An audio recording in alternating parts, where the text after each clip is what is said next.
semuanya, apa kabar? Jadi di video kali ini saya mau bahas nih tentang program Sinar Polri. Ini program baru di mana sekarang itu kita kalau mau memperpanjang SIM, kita tuh nggak usah repot-repot ke Samsat. Jadi cukup kita tuh memperpanjang SIM kita melalui online, yaitu mengunduh aplikasi digital Korlantas Polri. Jadi nama aplikasinya tuh bukan aplikasi Sinar ya, tapi aplikasinya adalah Digital Korlantas Polri. Nah, di video ini saya mau bahas dua hal nih. Yang pertama, bagaimana cara kita memperpanjang SIM melalui aplikasi Digital Korlantas Polri ini. Dan yang kedua, hal apa yang harus kalian perhatikan dan pertimbangkan sebelum kalian memakai aplikasi Digital Korlantas Polri ini, supaya kalian itu nggak menyesal setelah mendownload aplikasi ini. Kira-kira menyesalnya karena apa ya? Tonton video ini sampai selesai, jangan di skip supaya kalian dapat informasinya secara lengkap. Yang pertama, kita download aplikasi Digital Korlantas Polri ini ya. Lalu kita klik dan akan muncul aplikasinya seperti ini. Lalu kita daftar pakai nomor handphone kita. Lalu akan diminta kode OTP yang akan dikirim ke nomor handphone kita. Selanjutnya membuat password. Setelah membuat password, kita langsung pilih aja yang bagian SIM. Nah, yang ini, yang bagian SIM ini. Lalu akan diminta untuk melengkapi data. Di sini diisi nomor ektp kita, lalu nama ektp kita, nomor handphone, lalu alamat email. Lalu foto ektp kita sesuai dengan format yang disediakan. Selanjutnya foto diri kita, foto wajah. Langkah selanjutnya kita pilih yang akan kita perpanjang itu SIM A, SIM C, atau SIM A dan SIM C. Jika berhasil akan muncul seperti ini. Selanjutnya kita diminta untuk melakukan tes kesehatan dan psikologi. Untuk tes ini kita membayar sejumlah 27.500 dan selanjutnya akan menentukan wilayah satpas untuk perpanjangan SIM kita.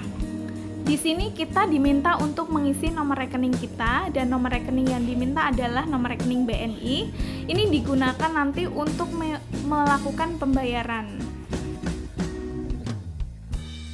Kita menentukan nanti SIM kita kalau sudah jadi itu akan dikirim melalui PT Pos atau GoSend atau mau ambil sendiri atau diwakilkan. Jika nanti dikirim, maka nanti akan dikenakan biaya ongkir. Untuk PT Pos itu 20.000, untuk GoSend juga beda, tergantung jauh dekat wilayah kalian. Selanjutnya melakukan pembayaran 100.000 ke BNI virtual account yang sudah diberikan. Nah, itu tadi tahapan terakhir. Jika sudah terpenuhi semua tahapannya, kalian kembali ke beranda bagian depan sendiri dan akan muncul tampilan seperti ini di beranda kalian. Nah, ini semua tahapannya sudah selesai, kalian tinggal menunggu SIM kalian datang dikirim ke alamat kalian. Bahasan yang kedua, apa yang harus kita perhatikan sebelum kita download dan menggunakan aplikasi ini supaya kalian gak nyesel? Simak video saya yang satu ini. Dan yang jadi masalah adalah sejak aplikasi ini diluncurkan, ternyata banyak banget teman-teman yang coba untuk download lalu memperpanjang SIM mereka melalui aplikasi ini tuh banyak yang gagal. Gagalnya tuh bisa dari awal ketika mereka registrasi, ada yang gagal di tengah-tengah setelah membayar sejumlah uang gitu, terus gagal. Nah, otomatis kan rugi. Nah, ini beberapa contoh, ini kekecewaan dari teman-teman yang komen di aplikasi. Ini bintang 1, lalu bintang 2, dan komentarnya tuh banyak banget. Bintang 1 lagi, dan jawaban Korlantas itu hanya bilang bahwa jika terjadi masalah bisa untuk meng-email ke info@digitalkorlantas.id. Semua permasalahan dari teman-teman itu jawabannya hanya untuk silahkan email seperti itu. Nah, ini menilai bintang 2, jadi ini ada gagal untuk tes kesehatannya. Ini juga ada gagal di tes kesehatannya juga. Lalu di sini juga tes kesehatannya juga. Jadi masalahnya tuh ada di bawah layanan yang untuk tes kesehatan tuh belum disediakan. Dan masalahnya tuh nggak cuman itu aja, yang membuat orang itu jadi nyesel itu karena gini. Jadi ini kan ada banyak banget tahap yang harus dilalui tadi. Dan kalau misalnya kita urutkan tuh bisa sampai 12 tahapan ini. Nah, saya contohkan misalnya ini di tahap 10. Di tahap 10 itu untuk melakukan tes kesehatan tuh kita harus bayar 27.000. Lalu kita tes, kita bayar, dan maju ke langkah 11 dan 12. Nah, misalnya di langkah 12 ini ternyata ada kendala dan nggak bisa ngelanjutin untuk registrasi lagi, otomatis uang yang udah kita bayarkan di tahap 10 tadi itu akan hilang kan. Nah, itu yang bikin banyak banget teman-teman yang nyesel karena tiba-tiba tuh di tengah jalan tuh nggak bisa dilanjutin. Selain itu juga masalah saat upload foto. Saat upload foto wajah itu sering muncul verifikasi ektp gagal. Berkali-kali udah coba tetap gagal. Ini contoh dari komentar teman-teman yang ada bilang kenapa setiap pengambilan foto gagal terus padahal udah ngulang-ngulang terus. Ini cuma satu komentar dan banyak banget komentar lainnya. Selanjutnya masalah tes kesehatan dan tes psikologi. Jadi kita tuh bisa tes kesehatan hanya melalui fasilitas kesehatan yang sudah terdaftar di aplikasi tersebut. Dan nyatanya ternyata fasilitas kesehatan yang terdaftar di aplikasi tersebut itu belum lengkap dan belum tersebar merata di seluruh Indonesia. Jadi banyak banget teman-teman yang nggak bisa tes kesehatan karena kota tempat teman-teman yang mau perpanjang SIM itu tidak ada yang terdaftar fasilitas kesehatannya. Misalnya komentar ini, jadi ini Erikes gitu ya. Erikes itu tempat cek kesehatan. Erikes, saya coba di seluruh Jakarta, timur, pusat, barat, selatan tidak ada vaskes atau dokter yang tersedia.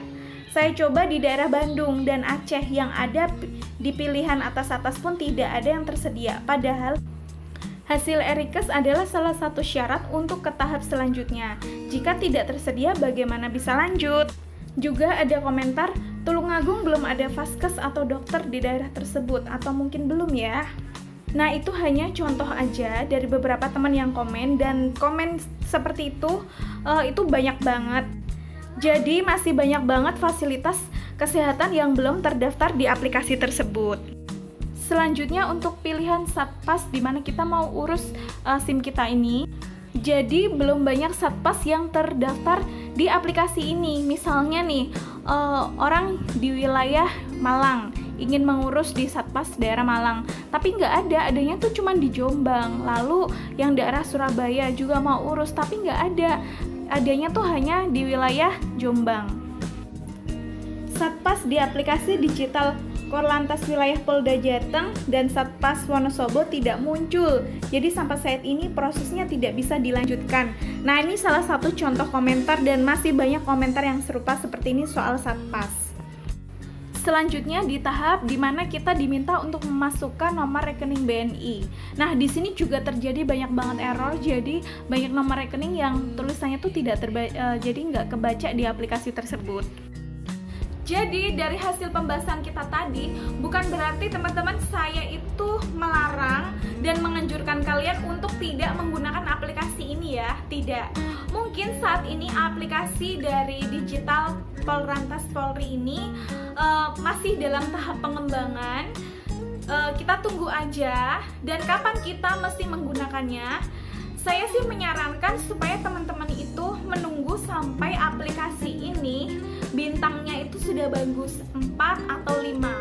Karena kalau misalnya ini kan bintangnya masih 2 ya, dan banyak banget komplainan, teman-teman baca komentarnya. Kalau misalkan komentarnya masih jelek dan bintangnya masih 2, saran saya jangan gunakan aplikasi ini daripada nanti teman-teman nyesel di tengah jalan, udah terlanjur transfer berapa, ternyata nggak bisa dilanjutkan, dan untuk bisa mengembalikan dana yang udah kita transfer harus nunggu sampai 1 bulan. Nah, untuk otomatis itu kan sangat merugikan.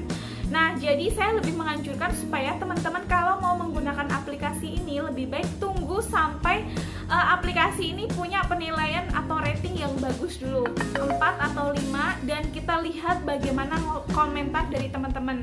Banyak yang berhasil atau banyak yang gagal. Kalau misalnya banyak yang berhasil, teman-teman boleh coba untuk gunakan aplikasi tersebut. Terakhir, saran saya untuk Polri, sebenarnya aplikasi ini sangat bagus sekali karena otomatis dengan aplikasi ini mempermudah kita untuk memperpanjang SIM, jadi kita nggak usah ribet-ribet harus antri gitu. Nah, tetapi sayangnya kalau bisa, misalnya aplikasi ini belum siap untuk diluncurkan, seharusnya jangan dipublikasikan dulu. Jika aplikasi ini sudah siap digunakan tanpa kendala dan responnya tuh baik, nah baru aplikasi ini tuh diluncurkan. Dan buat teman-teman, makasih karena udah nonton video saya ini sampai selesai.